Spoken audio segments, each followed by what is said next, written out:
Olá, o Valeu Valer está no ar, seja muito bem-vindo. Hoje vamos destacar uma doença de grande importância econômica no rebanho bovino brasileiro, a leptospirose. Você sabia que 3% das fêmeas com leptospirose não completam a gestação e sofrem aborto? É o que você vai ver no Valeu Valer de hoje, aqui direto de Minas Gerais. Por isso, hoje vamos enfatizar quais as formas de controlar essa doença. Mas antes de falarmos sobre prevenção, vamos explicar como a leptospirose é causada. Oi, Guilherme. Tudo bem, Paulinha? Olá, você, amigo produtor. Guilherme, essa é uma doença bacteriana, estima-se que existam aí mais de 250 espécies diferentes de bactérias. Nos bovinos, qual a variedade mais comum?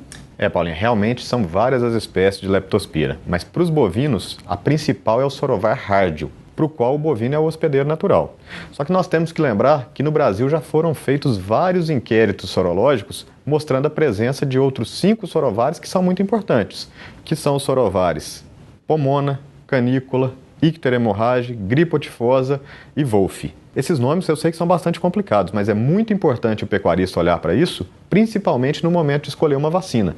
Pelo menos esses 6 principais sorovares têm que estar presentes.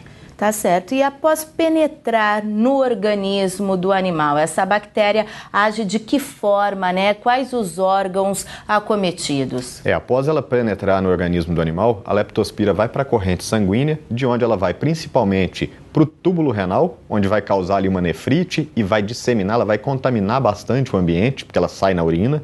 Ela pode ir também para o trato genital feminino, onde vai causar os problemas reprodutivos.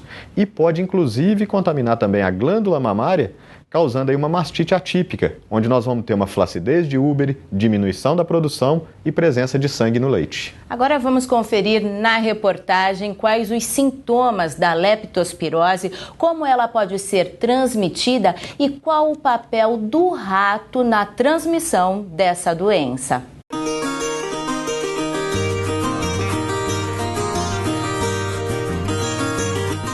A leptospirose é uma doença infecciosa de grande importância econômica no rebanho bovino devido à grande perda de produtividade e aos prejuízos causados pela presença da doença na propriedade.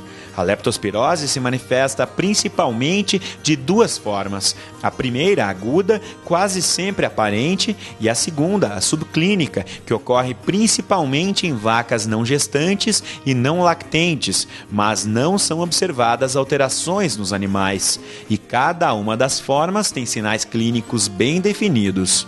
Uma forma aguda, que normalmente se manifesta em animais jovens, né, e acompanhada de febre, né, sinais que se assemelham muito aos sinais de uma tristeza parasitária, né, uma babesiose, por exemplo, né? E tem a outra forma, que é a forma reprodutiva, que normalmente se manifesta em animais em idade reprodutiva, né, nas vacas principalmente, né, e que se caracteriza por falência reprodutiva, abortamento no terço final de gestação, o nascimento de crias fracas, a retenção placentária acompanhada de endometrite. Todos esses sintomas causam um enorme reflexo na eficiência produtiva e reprodutiva do rebanho. Por isso, o produtor que quer evitar dor de cabeça e prejuízos deve ficar de olho nas formas de transmissão da doença. Esse animal que se tornou portador em decorrência da infecção, ele tem uma importância muito grande, né? Tendo em vista que, dependendo da espécie de leptospira que infecta esse animal, né, essa infecção renal pode se estender por um período de até 1 ano. Né? E esse animal então elimina essa leptospira, né, cada vez que ele urina no rebanho. E essa leptospira, embora não se multiplique no ambiente, ela consegue permanecer viável por até 6 meses no ambiente úmido, na presença de água, contendo matéria orgânica, né, situações que são comuns no estabelecimento de produção. No Brasil, a leptospirose bovina é bastante frequente nos rebanhos de leite e de corte, e 5% dos animais contaminados não sobrevivem.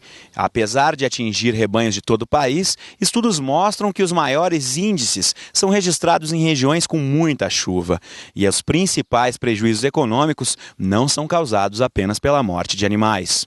Os trabalhos brasileiros têm demonstrado que é uma doença que está amplamente distribuída em todo o território nacional, né, e com prevalências bastante altas. São raros os rebanhos negativos para leptospiras, né, e na maioria das vezes os rebanhos, a gente vai encontrar dentro dos rebanhos 50% a 60% dos animais infectados. E se a gente levar em conta que cerca de 3% das fêmeas com leptospirose sofrem aborto, considerando que o Brasil tem um rebanho de milhões de cabeças, os prejuízos são enormes. Melhor prevenir. Muitos pecuaristas põem a culpa da leptospirose no rato. Mas afinal, qual o papel do rato na transmissão dessa doença? No caso do ser humano, no caso do cão, essa associação ela realmente existe. Agora, no caso de bovinos, no caso de animais de produção, a gente tem que ter muito critério, muito cuidado, né, quando a gente faz essas colocações. Porque o rato, a importância dele é como na veiculação da leptospira, num rebanho onde ela ainda não existe, né, pela facilidade de trânsito que esses animais têm em diferentes rebanhos. Mas a importância maior como reservatório da leptospira no rebanho é o próprio animal infectado, né? Em função de quê? Do pH urinário do bovino, que é o mais adequado para a sobrevivência da leptospira, em função do grande volume urinário desse bovino, né? Então, em função disso, né, a gente atribui a maior relevância como reservatório dentro do sistema de produção, não ao roedor, né, mas sim ao bovino. E como a gente sempre mostra, a vacinação do rebanho ainda é a melhor forma de prevenir. Todos os bezerros entre 4 e 6 meses de vida devem ser imunizados, recebendo reforços semestrais. A realização de testes sorológicos regulares é importante para manter a vigilância constante do rebanho, monitorando a possibilidade da entrada de novos sorotipos. Além da vacinação, medidas de higiene, como identificação da fonte de infecção, como lamaçais, com a presença de roedores, e a diminuição do contato dos animais com essas áreas, podem ser de grande eficácia no controle da leptospirose bovina. Produtor antenado vale por 2.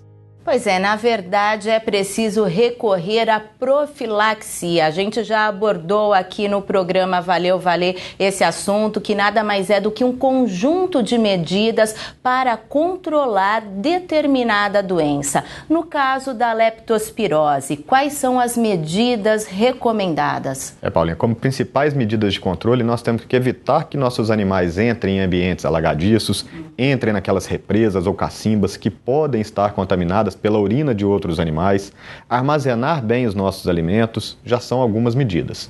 Os animais doentes eu tenho que tratar. Como tratamento, na Valer a gente trabalha com 2 opções. Nós temos aí uma primeira opção, que seria o Prontopen, que é um produto à base de penicilina e streptomicina numa alta concentração, que eu vou utilizar na dosagem de 1 ml para cada 20 kg de peso durante 3 a 5 dias. Posso utilizar também o Suprapen.